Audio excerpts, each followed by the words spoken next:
Hello my loves, we're back with another video. I'm sorry for the delay. Life has been a little bit crazy, but we're gonna try to get back to our regularly scheduled programming. Today I'm gonna show you guys how I make my gumbo.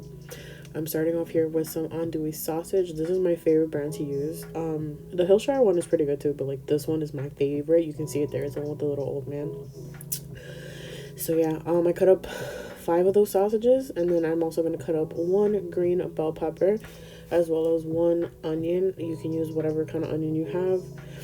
This is just my variation of the recipe my mom found like a few years ago, and like I've tweaked it that I have it like down to a science at this point. Yeah, so just kind of chop it up into like, not give it like a rough dice, give or take. Yeah, just put everything. I like to do the prep everything first because it's less work. I'm gonna put 3 garlic cloves and chop them up, mince them. You can leave them whole if you want to, and just fish them out later. Because you don't want people to bite on a giant chunk of garlic. Alright, and then you can use as much or a little garlic as you want to. You don't have to use all 3. That's just my preference. I like a lot of garlic in my food. And then now I'm going to go in and cut up the chicken. I normally like to use chicken tenderloins. I don't know. That's just what the recipe calls for, and I find it a lot easier. I just happen to have chicken breast in my freezer, and that's what I did. I cut up, I think, like 4. And I used a huge Dutch oven. You'll see it when I start like frying everything and whatever. Yeah, and then just cut them up into a little bit bigger than bite size, because again they're gonna fall apart. You don't want that. Season it with garlic, onion powder, adobo, Sazon, a little bit of vinegar, and that's gonna be the same seasoning I use on the shrimp as well. This part got cut off for whatever reason, but yeah, you're gonna fry your sausages first, let them get nice and brown.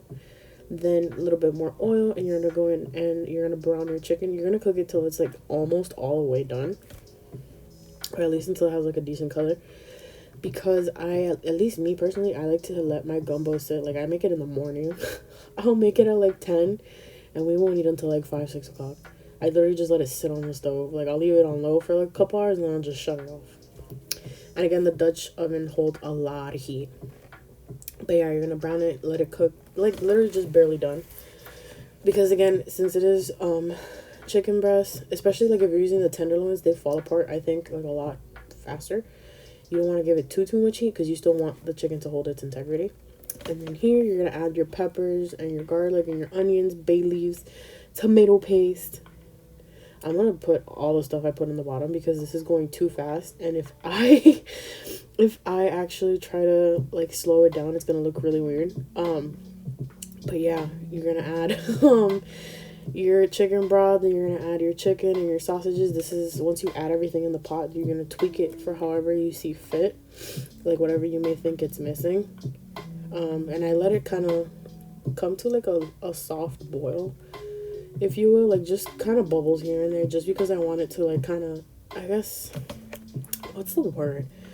Not necessarily like evaporate, but I kind of want to, I don't know. I just like to do this. I don't know my logic behind it. I just like to do it. Yeah, I used like the regular 16-ounce cartons of broth. You can use broth or stock, honestly. I used like 2 of those, and then in this case I used 1 16-ounce and then 1 32 because my dad likes a lot of liquid. Yeah, and just taste it and tweak it as you may see fit. And then here you're gonna see me and my man's peeling the shrimp. He was like, "Am I gonna come out in the video?" And I was like, "Yeah, your hands are." He was like, "Okay." But yeah, we're just gonna peel the shrimp. I think I've said this before. I don't like to use cooked shrimp because they get overcooked. Used raw shrimp, people, especially on something like this that it's gonna have like a lot of heat. Yeah, I bought the ones that just came with a tail, if I'm not mistaken. I don't even remember. But yeah, just peel them off, and then it's gonna be the same seasoning that I used on the chicken. So the Sazon, the adobo, garlic powder, onion powder, and no vinegar on this because you don't want the acidity to cook the shrimp. I usually add the shrimp like 20 minutes before, give or take, like right before I put the rice. or like right before I cover the rice so it can finish cooking. Because again, the heat from the residual heat from the soup, even though it's not gonna be like boiling hot, it's still gonna be kind of hot, and it's gonna cook the shrimp, but it's not gonna take like 2 minutes. It's gonna take like 10. Yeah, so like you're gonna see here, I made like a garlic rice. This was me being lazy, and I just added garlic powder. If you want to do it right, the way you do it is you're gonna put a little bit of oil in the pan, and you're gonna kind of crush up a couple of cloves of garlic, and you're gonna fry it till it gets fragrant, and then you're gonna add your rice and your water and your oil and whatever. But yeah, you're obviously gonna take out the garlic cloves, but I think I added the shrimp here by mistake, and like I did it backwards, and I was like, damn, but whatever. And then now we're gonna serve it. I like to have rice on the bottom, and then I pour my soup on top. And yeah, this is so good. Yeah, see you guys in the next video. Again, sorry for the late upload.